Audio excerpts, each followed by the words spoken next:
ಬಹಳ ಹಳೆಯ ಕಾಲದ ಹಳ್ಳಿ, ಹಸಿರಿನಿಂದ ಕೂಡಿದ ಶಾಂತಿಯುತವಾದ ಒಂದು ಸಣ್ಣ ಗ್ರಾಮ ಶಾಂತಿಪುರ. ಈ ಊರು ಸರಳ ಜನರ, ಪರಿಶ್ರಮಿಗಳ ಮತ್ತು ಒಳ್ಳೆಯ ಮನಸ್ಸಿನವರ ಊರು. ಆದರೆ ಈ ಊರಿನಲ್ಲಿ ಎರಡು ವಿಭಿನ್ನ ಸ್ವಭಾವದ ಸ್ನೇಹಿತರು ಇದ್ದರು. ಒಬ್ಬನು ಧನರಾಜ, ಅಪಾರ ಸಂಪತ್ತಿನ ಮಾಲೀಕ. ದೊಡ್ಡ ಮನೆ, ಸೇವಕರು, ಹೊಲಗಳು, ಹಣ ಯಾವುದಕ್ಕೂ ಕೊರತೆಯಿಲ್ಲ.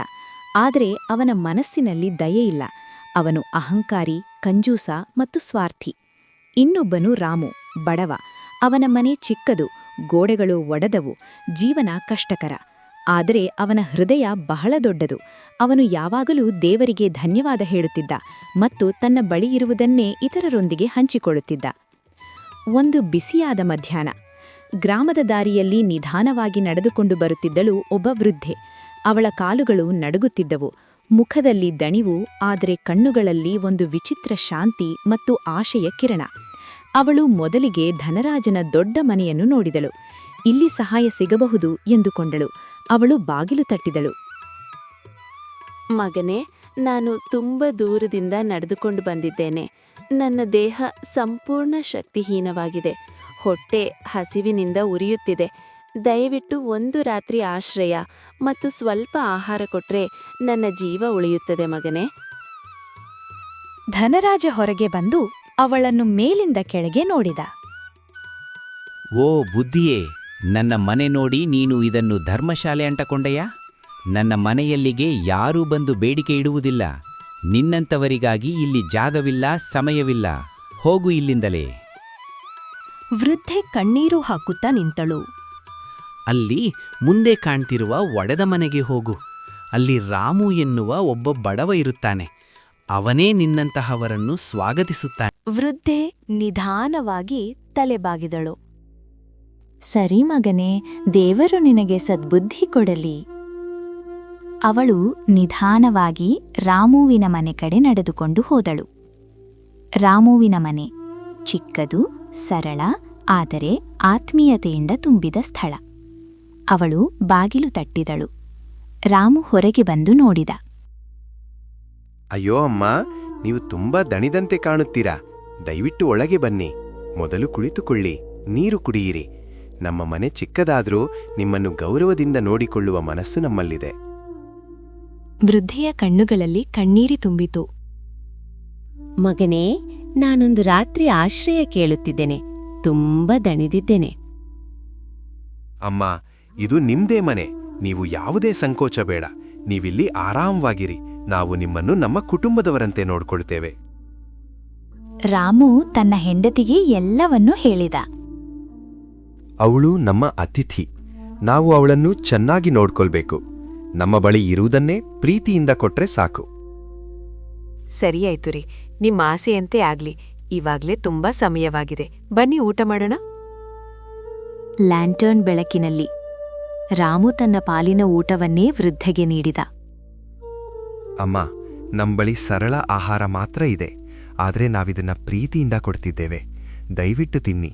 ನೀವು ಸಂತೋಷಪಟ್ರೆ ಅದೇ ನಮಗೆ ದೊಡ್ಡ ಸಂತೋಷ. ವೃದ್ಧೆ ಕಣ್ಣೀರು ಹಾಕುತ್ತಾ ತಿಂದಳು. ಮಗನೇ, ನಿನ್ನ ಹೃದಯವು ಚಿನ್ನಕ್ಕಿಂತಲೂ ಅಮೂಲ್ಯವಾಗಿದೆ. ಇಷ್ಟು ದಯೆಯ ಮನಸ್ಸು ನಾನು ಇಷ್ಟು ವರ್ಷಗಳಲ್ಲಿ ನೋಡಿಲ್ಲ. ದೇವರು ನಿನ್ನ ಜೀವನವನ್ನು ಬೆಳಗಿಸುತ್ತಾನೆ. ಆ ರಾತ್ರಿ ಹೊರಗೆ ಮೌನ, ಗಾಳಿಯ ಸದ್ದು, ಲ್ಯಾಂಟನ್ನ ಬೆಳಕು ನಿಧಾನವಾಗಿ ಆಡುವಂತೆ ಕಾಣಿಸುತ್ತಿತ್ತು. ವೃದ್ಧೆ ಊಟ ಮುಗಿಸಿ ಸ್ವಲ್ಪ ವಿಶ್ರಾಂತಿ ತೆಗೆದುಕೊಂಡಳು. ರಾಮು ಮತ್ತು ಅವನ ಹೆಂಡತಿ ಅವಳ ಪಕ್ಕದಲ್ಲಿ ಕುಳಿತುಕೊಂಡು ಆತ್ಮೀಯವಾಗಿ ನೋಡುತ್ತಿದ್ದರು. ಸ್ವಲ್ಪ ಸಮಯದ ನಂತರ, ಮಗನೇ ರಾಮು, ನೀನು ನನ್ನ ಮೇಲೆ ತೋರಿಸಿದ ಪ್ರೀತಿ ಮತ್ತು ದಯೆ ನನಗೆ ತುಂಬಾ ದೊಡ್ಡ ಅನುಭವವಾಗಿದೆ. ನಾನಿದನ್ನು ಮರೆಯಲು ಸಾಧ್ಯವಿಲ್ಲ. ನಿನಗೆ ನನ್ನ ಜೀವನದ ಸತ್ಯವನ್ನು ಹೇಳುವ ಸಮಯ ಬಂದಿದೆ. ರಾಮು ಗಮನದಿಂದ ಅವಳನ್ನು ನೋಡಿದ. ಅಮ್ಮ, ನೀವು ಏನೂ ಹೇಳಿದರೂ ನಾನು ಶಾಂತವಾಗಿ ಕೇಳುತ್ತೇನೆ. ನಿಮ್ಮ ಮನಸ್ಸಿನಲ್ಲಿರುವ ನೋವು ಹೊರಗೆ ಹೇಳಿದ್ರೆ ನಿಮಗೆ ಹಗುರವಾಗಬಹುದು. ದಯವಿಟ್ಟು ಏನನ್ನೂ ಮರೆಮಾಡಬೇಡಿ. ವೃದ್ಧೆಯ ಕಣ್ಣುಗಳು ದೂರ ನೋಡುತ್ತಿದ್ದವು. ಹಳೆಯ ನೆನಪುಗಳು ಅವಳ ಮನಸ್ಸಿನಲ್ಲಿ ಮೂಡುತ್ತಿದ್ದವು. ಬಹಳ ವರ್ಷಗಳ ಹಿಂದೆ ಇದೇ ಶಾಂತಿಪುರದಲ್ಲಿ ನಾನು ವಾಸಿಸುತ್ತಿದ್ದೆ. ನನ್ನ ಹೆಸರು ಲಕ್ಷ್ಮಿ. ನನ್ನ ಬಳಿ ಅಪಾರ ಸಂಪತ್ತಿತ್ತು. ದೊಡ್ಡ ಮನೆ, ಹೊಲಗಳು, ಸೇವಕರು. ನನ್ನ ಕುಟುಂಬ ತುಂಬಾ ಸಂತೋಷದಿಂದ ಬದುಕುತ್ತಿತ್ತು. ರಾಮು ಮತ್ತು ಅವನ ಹೆಂಡತಿ ಆಶ್ಚರ್ಯದಿಂದ ಕೇಳುತ್ತಿದ್ದರು. ನನ್ನ ಗಂಡ ಒಬ್ಬ ಒಳ್ಳೆಯ ಮನುಷ್ಯ. ನನಗೆ 2 ಮಕ್ಕಳು. ಅವರ ನಗುವಿನಿಂದ ನನ್ನ ಮನೆ ತುಂಬಿತ್ತು. ನಾನು ಅದನ್ನು ಜೀವನದ ಸತ್ಯವಾದ ಸಂತೋಷ ಅಂತ ಅಂದ್ಕೊಂಡಿದ್ದೆ. ಅವಳು ಕ್ಷಣಕಾಲ ಮೌನವಾಗಿದ್ದಳು. ಕಣ್ಣೀರು ತುಂಬಿಕೊಂಡಿತ್ತು. ಆದರೆ ಒಂದು ದಿನ ನನ್ನ ಜೀವನ ಸಂಪೂರ್ಣವಾಗಿ ಬದಲಾಗಿಬಿಟ್ಟಿತು. ನನ್ನ ಗಂಡ ಮತ್ತು ಮಕ್ಕಳು ಒಂದು ಪ್ರಯಾಣಕ್ಕೆ ಹೊರಟರು. ಆದರೆ ಅವರು ಮರಳಿ ಬರಲಿಲ್ಲ.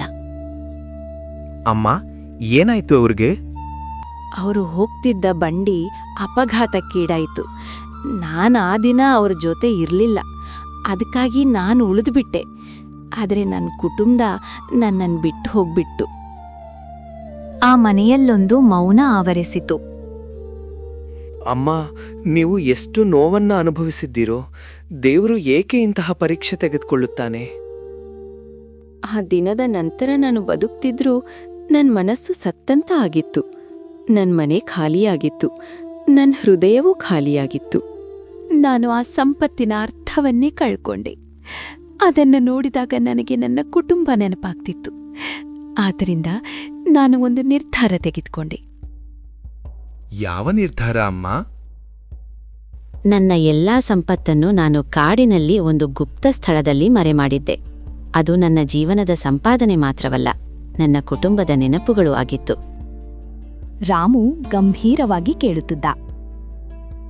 ನಂತರ ನಾನು ಈ ಊರನ್ನು ಬಿಟ್ಟು ಹೊರಟೆ. ಯಾತ್ರೆ ಮಾಡಲು ನಿರ್ಧರಿಸಿದೆ. ಜೀವನದ ಅರ್ಥ ಹುಡುಕಲು, ನೋವಿನಿಂದ ದೂರ ಹೋಗಲು. ಅಮ್ಮ, ನೀವು ಒಬ್ರೇ ಈ ಎಲ್ಲವನ್ನೂ ಎದುರಿಸಿದ್ದೀರಾ? ಇದು ತುಂಬಾ ಕಷ್ಟಕರ. ಹೌದು ಮಗನೇ, ಆದ್ರೆ ಇನ್ನೂ ಕಷ್ಟ ಎದುರಿಸ್ಬೇಕಾಯ್ತು. ಇನ್ನೇನು ಅಮ್ಮ? ನನ್ನ ಬಳಿ ಸ್ವಲ್ಪ ಆಭರಣ ಉಳಿಸ್ಕೊಂಡಿದ್ದೆ. ಯಾತ್ರೆಗೆ ಹಣ ಬೇಕಾಗಿತ್ತು. ಅದನ್ನು ಮಾರಲು ಒಬ್ಬ ಚಿನ್ನದ ವ್ಯಾಪಾರಿಯ ಬಳಿ ಹೋದೆ. ಅವನು ಸಹಾಯ ಮಾಡಿದ್ನಮ್ಮ? ಇಲ್ಲ, ಅವನು ನನ್ನ ಆಭರಣಗಳನ್ನು ನೋಡಿ ಲಾಲಸೆಗೆ ಒಳಗಾದ. ಅವನು ನನ್ನ ಮೇಲೆ ಕಳ್ಳತನದ ಆರೋಪ ಮಾಡಿ, ಇವು ಕಳ್ಳತನದ ವಸ್ತುಗಳು ಎಂದು ಹೇಳಿ ನನ್ನನ್ನು ಸಿಕ್ಕಿಸಿದ. ಏನು? ಅಷ್ಟು ದೊಡ್ಡ ಅನ್ಯಾಯ! ಯಾರೂ ನಿಮ್ಮ ಮಾತು ಕೇಳಲಿಲ್ಲವೇ? ಕೋಟ್ವಾಲ್ ಅವನ ಮಾತನ್ನೇ ನಂಬಿದ. ನನ್ನ ಮಾತನ್ನ ಯಾರೂ ಕೇಳಲಿಲ್ಲ. ನನಗೆ ಯಾವುದೇ ಸಾಕ್ಷಿ ಇರಲಿಲ್ಲ. ನಾನು ಜೈಲಿಗೆ ಹಾಕಲ್ಪಟ್ಟೆ. ಮನೆ ಮತ್ತೆ ಮೌನವಾಗಿತ್ತು. ಹಲವು ವರ್ಷಗಳು ನಾನು ಜೈಲಿನಲ್ಲಿ ಕಳೆದೆ. ಪ್ರತಿದಿನ ನನ್ನ ಕುಟುಂಬದ ನೆನಪು, ನನ್ನ ಸಂಪತ್ತಿನ ನೆನಪು ಮತ್ತು ನನ್ನ ತಪ್ಪಿಲ್ಲದ ಶಿಕ್ಷೆ. ಅಮ್ಮ, ನೀವು ಅನುಭವಿಸಿದ ಕಷ್ಟ ಅಸಹ್ಯ. ಆದರೆ ಈಗ ನೀವು ಸುರಕ್ಷಿತವಾಗಿದ್ದೀರಿ. ನಾವು ನಿಮ್ಮ ಜೊತೆ ಇದ್ದೇವೆ. ಹೌದು ಮಗನೇ, ಈಗ ನಾನು ಬಿಡುಗಡೆಯಾಗಿ ಮತ್ತೆ ನನ್ನ ಊರಿಗೆ ಬಂದಿದ್ದೇನೆ. ನನ್ನ ಜೀವನದ ಕೊನೆಯ ಆಶೆ ಆ ಖಜಾನೆಯನ್ನು ಮತ್ತೆ ಪಡೆಯುವುದು. ಅಮ್ಮ, ನೀವ್ ಹೇಳಿದ್ರೆ ನಾನು ಖಂಡಿತ ಸಹಾಯ ಮಾಡ್ತೇನೆ. ನಿಮ್ಮ ನಂಬಿಕೆಯನ್ನು ನಾನು ತಪ್ಪಿಸುವುದಿಲ್ಲ. ಮಗನೇ, ನೀನು ನನ್ನ ಜೊತೆ ಕಾಡಿಗೆ ಬಂದು ಆ ಖಜಾನೆಯನ್ನ ತೆಗೆಯಲು ಸಹಾಯ ಮಾಡಿದರೆ ಅದರ ಅರ್ಧವನ್ನ ನಿನಗೆ ಕೊಡುತ್ತೇನೆ. ಅದು ನನ್ನ ಕೃತಜ್ಞತೆ. ರಾಮು ತಕ್ಷಣ ತಲೆಯಾಡಿಸಿದ. ಅಮ್ಮ, ನನಗೆ ಹಣದ ಆಸೆ ಇಲ್ಲ. ನಾನು ಸಹಾಯ ಮಾಡೋದು ನನ್ನ ಕರ್ತವ್ಯ. ನಿಮ್ಮಂತಹ ಒಬ್ಬರಿಗೆ ನೆರವಾಗೋದು ನನಗೆ ದೊಡ್ಡ ಗೌರವ. ನಾನು ನಿಮ್ಜೊತೆ ಬರ್ತೇನೆ. ವೃದ್ಧೆ ನಗುತ್ತಿದ್ದಳು. ಅವಳ ಕಣ್ಣುಗಳಲ್ಲಿ ಆಶೆಯ ಕಿರಣ. ರಾಮು, ನಿನ್ನಂತಹ ಒಳ್ಳೆಯ ಮನಸ್ಸಿನವರು ಈ ಲೋಕದಲ್ಲಿ ಅಪರೂಪ. ನಿನ್ನ ಹೃದಯವೇ ನಿನ್ನ ದೊಡ್ಡ ಸಂಪತ್ತು. ನಾಳೆ ಬೆಳಗ್ಗೆ ನಾವು ಕಾಡಿಗೆ ಹೋಗೋಣ. ಆ ರಾತ್ರಿ ರಾಮು ಮತ್ತು ಅವನ ಹೆಂಡತಿ ವೃದ್ಧೆಯನ್ನು ಆರಾಮವಾಗಿ ಮಲಗಲು ವ್ಯವಸ್ಥೆ ಮಾಡಿದ್ರು. ಅಮ್ಮ, ನೀವು ಇವತ್ತು ಇಲ್ಲಿ ಶಾಂತಿಯಿಂದ ವಿಶ್ರಾಂತಿ ತೆಗೆದುಕೊಳ್ಳಿ. ನಾಳೆ ನಾವು ನಿಮ್ಮ ಕೆಲಸವನ್ನ ಪೂರ್ಣಗೊಳಿಸ್ತೇವೆ. ನೀವು ಚಿಂತಿಸಬೇಡಿ. ನಾವು ನಿಮ್ಮನ್ನು ನಮ್ಮ ತಾಯಿಯಂತೆ ನೋಡ್ಕೊಳ್ತೇವೆ. ನೀವು ಇಲ್ಲಿ ಸಂಪೂರ್ಣ ಸುರಕ್ಷಿತವಾಗಿದ್ದೀರಿ. ವೃದ್ಧೆ ಕಣ್ಣು ಮುಚ್ಚಿದಳು. ಅವಳ ಮುಖದಲ್ಲಿ ಶಾಂತಿ ಕಾಣಿಸುತ್ತಿತ್ತು. ಬೆಳಗ್ಗೆ ಪಕ್ಷಿಗಳ ಕೂಗು, ಸೂರ್ಯೋದಯ, ಹೊಸ ದಿನ, ಹೊಸ ಆಶೆ. ರಾಮು, ಸೀತಾ ಮತ್ತು ಅಜ್ಜಿ ಕಾಡಿನ ಕಡೆ ಪ್ರಯಾಣ ಆರಂಭಿಸ್ತಾರೆ. ಅಜ್ಜಿ, ಈ ಕಾಡು ತುಂಬಾ ದೊಡ್ಡದು ಮತ್ತು ಸ್ವಲ್ಪ ಭಯ ಹುಟ್ಟಿಸುವಂತಿದೆ. ಆದರೆ ನೀವು ಹೇಳಿದ ಜಾಗವನ್ನು ನಾವು ಖಂಡಿತ ಕಂಡುಹಿಡಿಯುತ್ತೇವೆ.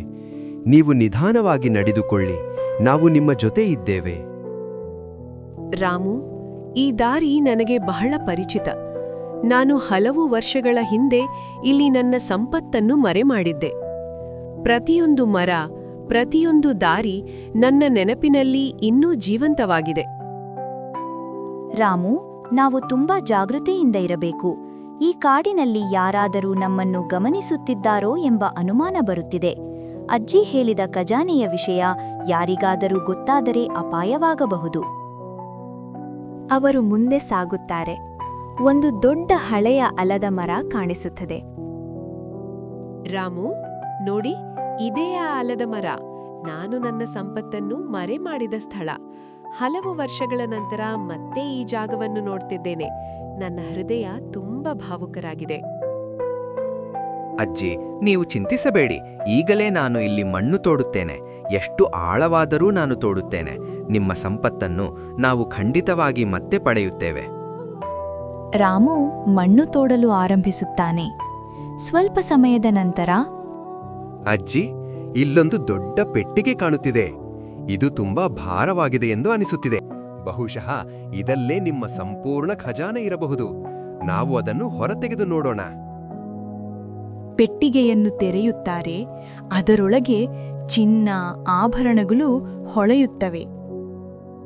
ಅಯ್ಯೋ ರಾಮು, ಇಷ್ಟು ಚಿನ್ನ ಮತ್ತು ಆಭರಣಗಳನ್ನು ನಾನು ಜೀವನದಲ್ಲಿ ಮೊದಲ ಬಾರಿ ನೋಡುತ್ತಿದ್ದೇನೆ. ಇದು ನಮ್ಮ ಬದುಕನ್ನೇ ಬದಲಾಯಿಸಬಹುದು. ಆದರೆ ನಾವು ಅಜ್ಜಿರ ಮಾತನ್ನು ಗೌರವಿಸಬೇಕು. ರಾಮು, ಇದು ನನ್ನ ಜೀವನದ ಸಂಪಾದನೆ. ನಾನಿದನ್ನು ಮತ್ತೆ ನೋಡುತ್ತೇನೆ ಎಂದು ಭಾವಿಸಿರಲಿಲ್ಲ. ನೀನು ನನ್ನ ನಂಬಿಕೆಯನ್ನು ಉಳಿಸಿದ್ದೀಯಾ. ಇದರ ಅರ್ಧ ಭಾಗ ನಿನಗೆ ಕೊಡಲು ನಾನು ಸಿದ್ಧಳಾಗಿದ್ದೇನೆ. ಅಜ್ಜಿ, ನಂಗೆ ಇಷ್ಟು ಸಂಪತ್ತು ಬೇಡ. ನಮ್ಮ ಜೀವನ ಸಾಗಿಸಲು ಸ್ವಲ್ಪ ಸಾಕು. ಉಳಿದದ್ದು ನಿಮ್ಮದೇ. ನೀವು ಇಷ್ಟಪಟ್ಟಂತೆ ಅದನ್ನ ಒಳ್ಳೆಯ ಕೆಲಸಗಳಿಗೆ ಬಳಸಬಹುದು. ರಾಮು, ನಿನ್ನ ಹೃದಯ ನಿಜವಾಗಿಯೂ ಚಿನ್ನಕ್ಕಿಂತ ಅಮೂಲ್ಯ. ಆದರೂ ಸ್ವಲ್ಪ ತೆಗೆದುಕೋ. ಇದು ನನ್ನ ಕೃತಜ್ಞತೆಯ ಸಂಕೇತ. ನೀನು ನಿರಾಕರಿಸಬಾರ್ದು. ರಾಮುವಿನ ಜೀವನ ನಿಧಾನವಾಗಿ ಬದಲಾಗುತ್ತಿತ್ತು. ಅವನ ಪರಿಶ್ರಮ, ಸತ್ಯತೆ ಮತ್ತು ದಯೆಯಿಂದ ಅವನ ಮನೆಗೆ ಈಗ ಸಮೃದ್ಧಿ ಬಂದಿತ್ತು. ಆದರೆ ಈ ಸಂತೋಷದ ಹಿಂದೆ ಇನ್ನೊಬ್ಬನ ಹೃದಯದಲ್ಲಿ ಬೆಂಕಿ ಹೊತ್ತಿಕೊಂಡಿತ್ತು. ಅವನು ಧನರಾಜ. ಧನರಾಜ ತನ್ನ ಹೆಂಡತಿ ಲಕ್ಷ್ಮಿಯ ಜೊತೆ ರಾಮುವಿನ ಹೊಸ ಮನೆಗೆ ಬರುತ್ತಾನೆ. ಓ ರಾಮು, ನಾನು ನೋಡುತ್ತಿರುವುದು ನಿಜವೇ? ಇಷ್ಟು ದೊಡ್ಡ ಮನೆ, ಸೇವಕರು, ಗೌರವ. ನಿನ್ನೆವರೆಗೂ ನೀನು ಒಂದು ಊಟಕ್ಕೂ ಕಷ್ಟಪಟ್ಟವನು. ಈಗ ಇಷ್ಟು ಶ್ರೀಮಂತ ಹೇಗೆ ಆಯಿತೆ? ನಿಜ ಹೇಳು, ಏನಾದರೂ ರಹಸ್ಯ ಇದೆ? ಧನ್ರಾಜ ಅಣ್ಣ, ನನ್ನ ಜೀವನದಲ್ಲಿ ಯಾವುದೇ ರಹಸ್ಯ ಇಲ್ಲ. ನಾನು ಯಾವಾಗಲೂ ಪರಿಶ್ರಮ ಮಾಡಿದ್ದೇನೆ. ಯಾರಿಗೂ ಕೆಡುಕು ಬಯಸಿಲ್ಲ. ದೇವರ ಕೃಪೆ ಮತ್ತು ಒಳ್ಳೆಯ ಮನಸ್ಸು, ಅದೇ ನನ್ನ ಸಂಪತ್ತು. ಏನು ಹೇಳಿದ್ರೂ ನಂಬುವುದಕ್ಕೆ ಆಗುದಿಲ್ಲ. ನೀನ್ ಎಷ್ಟೇ ಶ್ರೀಮಂತನಾದರೂ ನಮ್ಮ ಮಟ್ಟಕ್ಕೆ ಬರಲಾರೆ. ನಾವು ಈ ಊರಿನಲ್ಲಿ ದೊಡ್ಡವರು.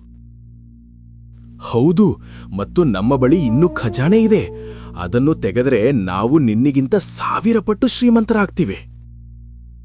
ಯಾವ ಖಜಾನೆ ಅಣ್ಣ? ನೀವೇನು ಹೇಳುತ್ತೀರಾ? ನನಗೆ ಅರ್ಥವಾಗುತ್ತಿಲ್ಲ. ಅಯ್ಯೋ, ಏನಿಲ್ಲ, ಹೀಗೆ ಮಾತಿನಲ್ಲಿ ಹೇಳಿಬಿಟ್ಟೆ. ನೀನ್ ತುಂಬಾ ವಿಚಾರ ಮಾಡ್ಬೇಡ. ರಾಮು ವಿಷಯವನ್ನು ಸಮಾಧಾನಪಡಿಸಿದನು. ಧನರಾಜ ಮತ್ತು ಲಕ್ಷ್ಮಿ ಅಸಮಾಧಾನದಿಂದ ಮನೆ ಬಿಟ್ಟು ಹೋಗುತ್ತಾರೆ.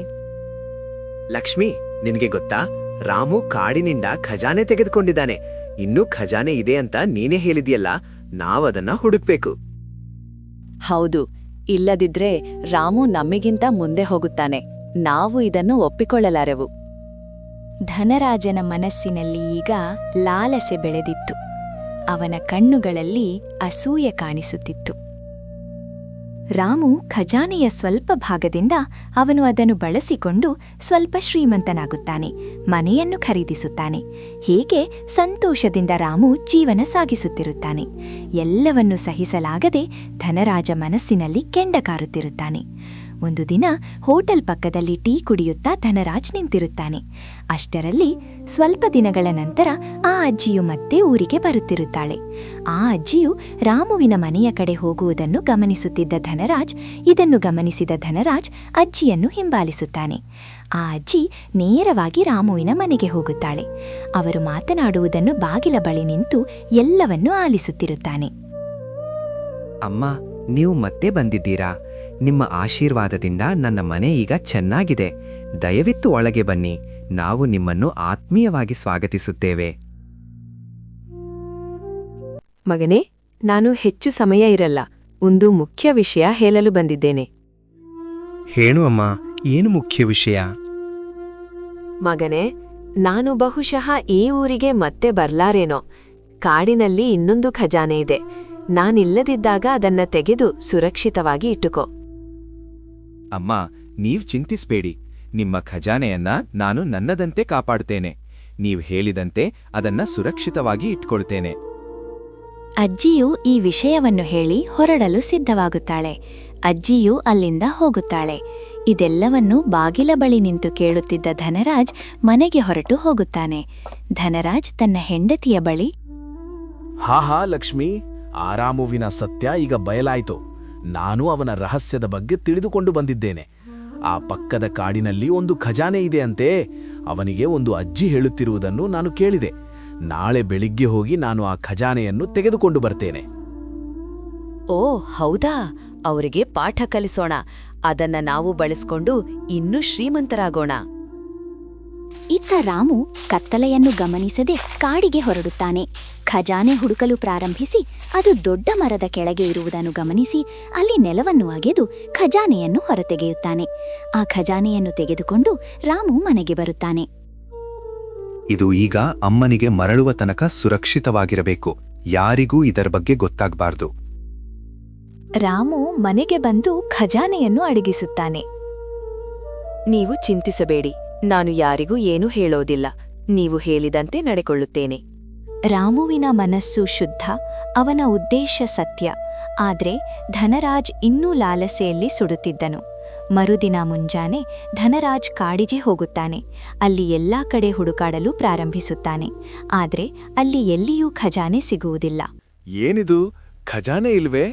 ಅಂದ್ರೆ ರಾಮು ನನ್ನಿಗಿಂತ ಮೊದಲು ಬಂದಿದ್ದಾನೆ. ಅವನು ನನ್ನಿಗಿಂತ ಹೆಚ್ಚು ಚತುರನಾಗಿದ್ದಾನೆ. ಬೇಸರಗೊಂಡ ಧನರಾಜ್ ಅಲ್ಲಿಯ ಮರದ ಕೆಳಗೆ ಕುಳಿತುಕೊಳ್ಳುತ್ತಾನೆ. ಅದೇ ಸಮಯದಲ್ಲಿ ಧನರಾಜನ ಮನೆಗೆ ಬೆಂಕಿ ತಗುಲುತ್ತದೆ. ನೀವ್ ಎಲ್ಲಿದ್ದೀರಾ? ನಮ್ಮ ಮನೆಗೆ ಬೆಂಕಿ ಬಿದ್ದಿದೆ. ಎಲ್ಲವೂ ಸುಟ್ಟು ಹೋಯ್ತು. ನಾವು ಸಂಪೂರ್ಣ ನಾಶವಾಗಿದ್ದೇವೆ. ನಾನು ಖಜಾನೆ ಹುಡುಕ್ತಿದ್ದೆ, ಆದ್ರೆ ರಾಮು ಅದನ್ನು ತೆಗೆದುಕೊಂಡಿದ್ದಾನೆ. ಈಗ ನಮ್ಮದೇ ಸಂಪತ್ತು ಹೋಗ್ಬಿಟ್ಟಿದೆ. ಇದು ನಿನ್ನ ಲಾಲಸೆಯ ಫಲ.